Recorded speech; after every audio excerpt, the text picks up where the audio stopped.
Kas sul on olnud kunagi selline tunne, et õpid kontrolltöö jaoks, kuid reaalsuses küsitakse midagi, mille jaoks polnud üldse valmis ja on tunne, et seda teemat küll tunnis ei käsitletud?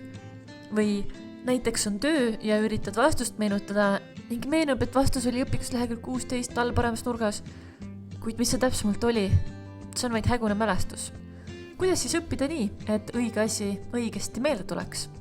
Kuigi õppimine näib olevat keeruline protsess, on tegelikult õppimise mehhanism suhteliselt lihtsakoeline. Selle iseloomustamiseks toon näite aga hoopis programmeerimisest, mis on samuti pealtnäha keeruline, kuid allub ka lihtsale loogikale. Näiteks, kui ütleme arvutile, et kui trükitakse karu, peab arvuti ekraanile kuvama sõna metsloom.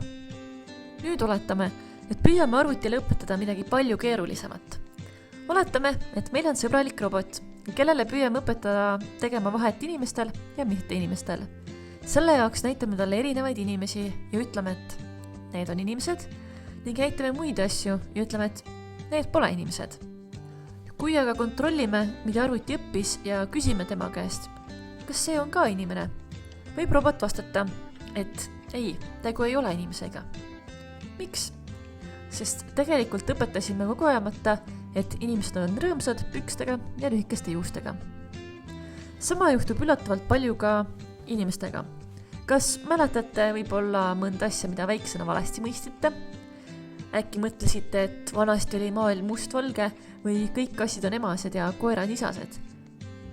Või näiteks, kui väikelapsel on habemega isa, siis ta võib hüüda kõiki habemega mehi issideks, sest laps on kogemata õppinud seose isa ja habeme vahel. Ka hilisemas elus võime sarnaseid vigu teha ja kogemata vale asja õppida. Tekstis olulisi kohti allajoonides võime hoopis kogemata õppida ära, et asi on lihtsalt oluline. Võib-olla mäletad, et 2-kroonisel oli Karl Ernst von Baer. Ehk oled lausa õppinud ja on õigesti meeles, et ta oli tähtis kuju bioloogias ning nõnda juhtubki bioloogia kontrolltöö ajal või hilisemas elus näiteks kuuldviljakus. See vastik tunne, kui tead nagu küll, aga tegelikult ei tea ka. Muide, ta avastas imetajate munaraku. Ülesannete lahendusi või teksti ainult korduvalt läbi vaadates ja lugedes kulutame liigselt aega ning jääb tunne, et asi on selge, kuid loetud teksti meenutes tulebki meelde, kus see asus, kuid mis see täpsemalt oli, see enam ei meenu.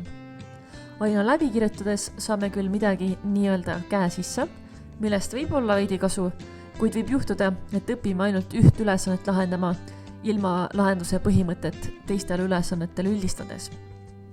Ka ju klaverimängu ei saa selgeks ainult üht lugu mängides. Või ainult valemit tuupides võime praktilises elus sattuda olukorda, kus teame küll valemit, aga ei oska seda õigesti kasutada. Kuidas siis õppida? Kui on vaja suulist ettekannet teha, siis harjuta seda ka kodus püsti seistes kõva häälega, kas või oma kassile ettekandes. Kui on töö, kus on vaja õpitud kirjalikult lahti selgitada, on ka vaja kodus võtta endale puhast leht või teha kordamisküsimused, millele peast ilma abita vastata. Kui on valikvastustega töö tulemas, on vaja ka endale teha valikvastustega töö ja harjutada õige äratundmist valede seast. Kui on vaja täita lünktekst, on vaja ka endal koostada harjutamiseks lünktekst. Ja kui on vaja lahendada ülesandeid, siis tuleb ka kodus harjutada peast ilma abita ülesannete lahendamist. Muul juhul näeme tohutult vaeva ja jätame endale tunde, et oskame asja, kuigi tegelikult oleme kogemata täiesti valet seosed loonud ja valesti asja meelde jätnud.